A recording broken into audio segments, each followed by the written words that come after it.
Good afternoon, everyone. Thank you for coming. My name is Guillermo Álvarez. I'm from the University of Oviedo in Spain also, like Victor, and also from the group of SimMecamat. So the outline of my presentation is a simple one with the motivation, objectives, and so on. The contest, I think, is not necessary. Everyone knows why we are here. Also, the main problem of these talks. But as secondary problems, I found that once I try to evaluate the susceptibility of different steels and I try to find something in the literature, it's very difficult because first you need to find that material, but then that the hydrogen conditions around will be the same, and it's so difficult. Maybe it's, and the test also to evaluate that mechanical properties should be the same. So that's one of my problems. And also we are focusing characterize components that are in service. So for that, we usually use one test that is a small punch test. That is the one that I'm going to present today. So the main target of this work is to analyze the hydrogen embrittlement using that test that we call SPT on different steels under similar hydrogen conditions to compare between them. And as secondary targets, we have evaluate the susceptibility in function of the mechanical properties, also identify the best steel, and finally try to study more in depth this previous steel. So right now I'm presenting you what is the small punch test. It's very simple. We use a very a small sample, let's say, that is 10 per 10 millimeters, and then the thickness is 0.5. So we clamp between two dies, and then we apply a load with a punch, and we usually use this displacement rate of the punch. So if we want to do with hydrogen, we use electrochemical methods, and we flip the device and then do a chamber in the upper part, introduce the counter electrode, also the electrolyte, and then that part of the sample, or this one here, is in contact always with the electrolyte, so with the higher environment. From this test, we record the load and also the punch displacement. This is a typical curve of a ductile steel test. We also have the failure that has the smile shape. That means that it's a ductile material. And then when we have a brittle material, also we have the higher embrittlement. We have these radial cracks, and the circle, the diameter of this circle will be less. To compare the susceptibility between air and hydrogen, we usually use the hydrogen embrittlement index with the area up to the maximum loads of the curves that we also see that decrease a lot. So as I said, this test use a very small sample. So I can use leftovers from another projects of samples or plates or whatever. So I decide one day to use or machine a lot of samples of different materials that we use to characterize in different projects, not with hydrogen, maybe for another thing, but I try to do like a database. So you can see that we are going to analyze materials or steels that are between 200 and 1000 of yield strength, and also the fracture toughness is a very large rate. So first of all, what I do is to do the test in air for the different steels. We saw in the image that the curves are different between them. And then with hydrogen. And also here we can see that the displacement and also the loads change a lot between the different steels. In all cases, we use the same displacement rate and the current density of 0.5 milliamperes per centimeter squared. To analyze better, because it's very difficult to see in this curve, we use the hydrogen embrittlement index that I presented before, and we compare with the yield strength of each material that we take from the tensile test, not from this test. If we start to compare, because we also have with the microstructure, we can see, well, the general tendency that we know that when we have more or higher yield strength, we are going to have more susceptibility to the hydrogen. This figure confirms a bit that. And if we start with the tempered martensite steels, we can see that we have that phenomenon that is with higher yield strength, we also have higher susceptibility of the material. And then what we need to do, that we are doing right now, is try to compare each steel with the other ones. I mean, one by one, but it's a lot of time. So in this case, we have, for example, the chromolybdenums that with different tempering temperature that some of my colleagues, like Sara et al., presented in some or published in some papers, where you can find where the hydrogen concentration is higher and why, and so on. Also, if we compare for the same yield strength, we have here the chromolybdenum and the chromolybdenum vanadium. So it's something that we saw in this also conference, that the carbides of the vanadium carbides trap a lot of hydrogen, so they can't diffuse to the process zone. So you have a better result and lower hydrogen embrittlement. So if we continue, we also study duplex, that is austenite plus ferrite.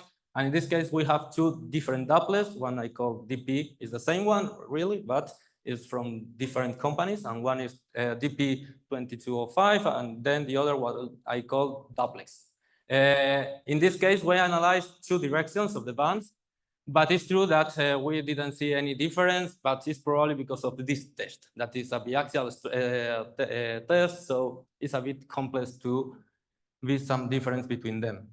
But we saw the difference with the other doublets, and it's true that the tendency is opposite what we expected, that is that increase the embrittlement with a higher yield strength. So at the beginning, we thought that maybe that was because the diffusion, well, the ferrite has higher diffusion coefficient, so that maybe the hydrogen can transport more in that bands.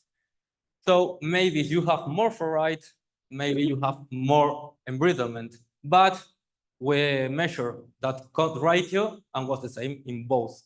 So it was impossible that was that. So we also did some fracture toughness test and tensile test, and always in this duplex, so that the failure is in the interface between the austenite and ferrite. So we started to measure that bands, and we saw that if you have a higher weight of the bands, you are going to have less interfaces between ferrite and austenite, so the probability of failure will be less. So that could be the reason to have this behavior. Then, if we compare the other two materials, ferritics, and one of them with perlite, we saw that this one, the stainless steel, ferritic stainless steel, has a very high hydrogen embrittlement index that you can find in some works. That is because of this lamination. In the case of S355, we didn't see yet, or we didn't find anything yet, but we saw that the behavior is much better than in the other case, and could be the perlite that we have in the material. We don't know. We need to do more tests just in case. We can't confirm that absorption. And finally, the stainless steel, the austenitic stainless steel that too many people presented these days. We have also the opposite tendency, but this we can explain with the strain-induced martensite that we did in some of our works previously, and where we compare a conventional manufacturing 316L with one of additive manufacturing. And it's always because of this transformation, the higher embrittlement. So in these results, we decided to study more in depth this one, and only to show you, during this test, what we are doing is to increase the hydrogen concentration, or we are going to have more hydrogen concentration on this part of the sample, okay? So during the test, that is for 1 hour, if we plot the center of the sample here and the surface here, and for 1 hour, and with the low diffusion coefficient of these steels, we only going to have hydrogen on the surface. So we decide to increase the hydrogen content, but we can see here that the hydrogen embrittlement will be the same and very similar, from very close to 0. And here, the hydrogen concentration will be also on the surface.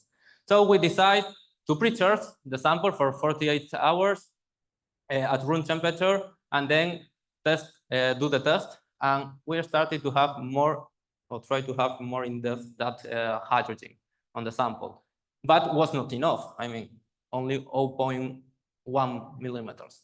So we started to do pre-charge with 80 Celsius degrees for 2 weeks.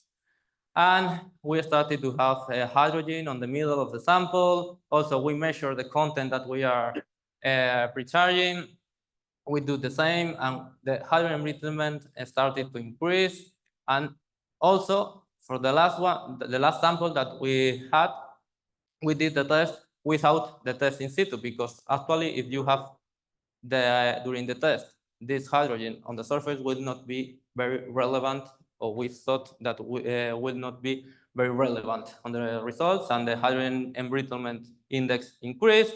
And we suppose that in this type of kind of materials, of austenitic stainless steel or low diffusion coefficient, will not be very relevant if you test ex situ, or in situ is more the internal hydrogen that you have.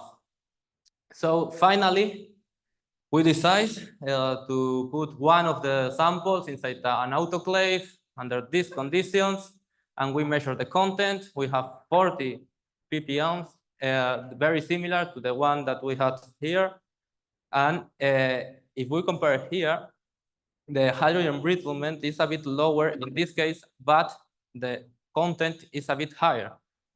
But if we see this graph, the distribution is completely different. In the case of the 24 hours with gaseous hydrogen, is homogeneous in the sample, but if we take this one with the electrochemical one, it's more on the surface. And if we see these images, we can see here that the fracture started on the surface. So maybe this more hydrogen concentration here could have some influence on these results, and that's the reason, because in this case the embrittlement is a bit higher than in this case. So I'm not going to stop on the conclusion, but for future work we want to analyze better the microstructure of all of these steels. Also do different hydrogen concentration, correlate with electrochemical, with gaseous test, and for that we define also the same test, but with gas. So instead to have the electrochemical in this part of the test, we are going to have gas, the punch, and we did one test that was very similar to one that is a coincidence actually. But what we want to do is to establish an electrochemical parameters, also different pressures, displacements, and try to compare both methodologies of electrochemical and gaseous. So to try to do what Victor presented before with the crack growth rate. So that's my presentation. Thank you so much, and sorry for the time.